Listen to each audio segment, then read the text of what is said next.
قابل صد مبارکباد ہیں مدرسہ رضویہ نور العلوم کے ارکان، منتظمین، تمام اساتذہ کرام جن کی کوششوں اور محنتوں سے یہ عظیم الشان جلسہ منعقد ہو رہا ہے اور یہ ادارہ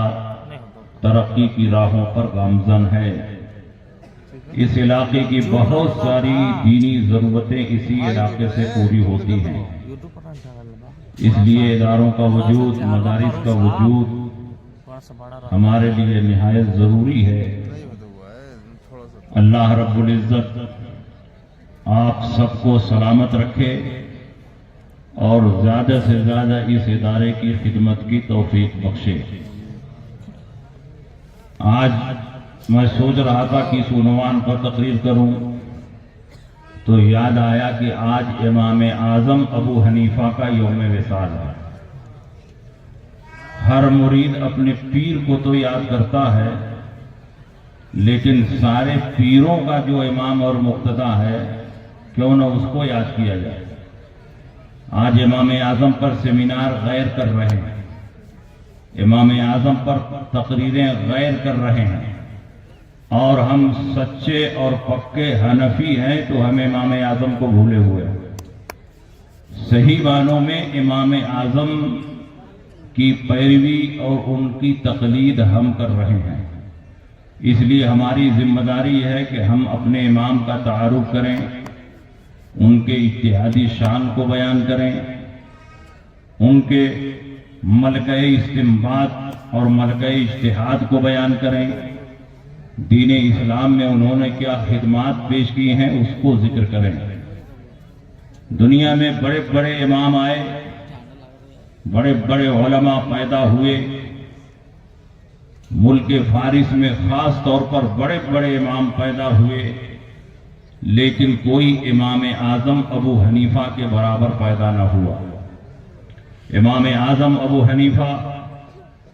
اللہ کی آیتوں میں سے ایک آیت ہیں،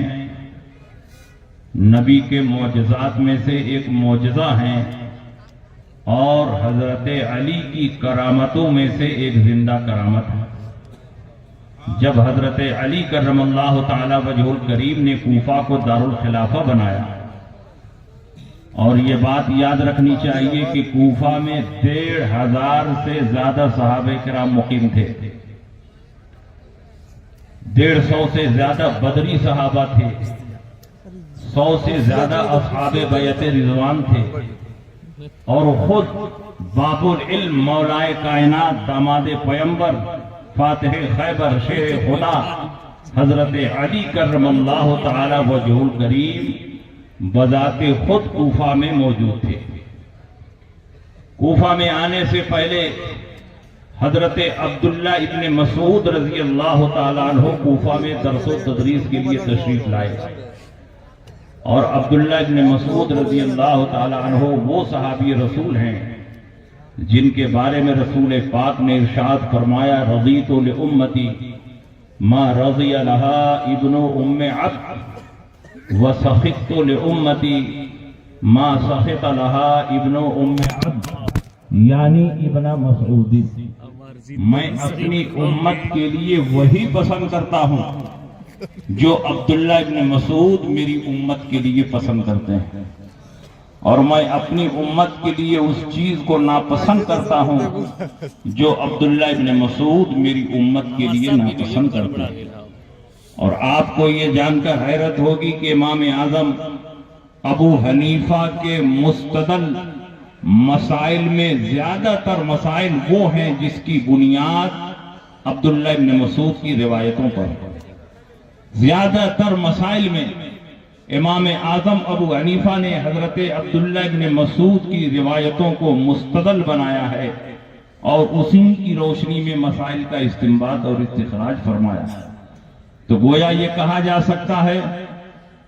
کہ امام اعظم ابو حنیفہ کا مسلک وہ ہے جو حضرت عبداللہ ابن مسعود کی روایت کردہ حدیثوں کی روشنی میں مستنبط ہے، اور عبداللہ ابن مسعود کا مسلک وہ ہے جسے رسول پاک نے پسند فرمایا۔ گویا امام اعظم ابو حنیفہ کا مسلک وہ ہے جو رسول پاک کا پسندیدہ ہے۔ حضرت عبداللہ بن مسعود جب کوفہ آئے درس و تدریس کا آغاز فرمایا، اتنے شاگرد پیدا کیے کہ جب حضرت علی کوفہ میں تشریف لائے تو عبداللہ بن مسعود ان کے استقبال کے لیے کوفہ کے باہر بہت بڑے میدان میں اپنے شاگردوں کے ساتھ جمع ہوئے۔ حضرت علی نے دیکھا کہ پورا میدان عبداللہ ابن مسعود کے شاگردوں سے بھر گیا ہے۔ آپ نے فرمایا، اے ابن مسعود، تم نے کوفہ کو علم سے بھر دیا ہے، آج کوفہ میں جو علم نظر آ رہا ہے وہ تمہاری خدمات کا نتیجہ ہے۔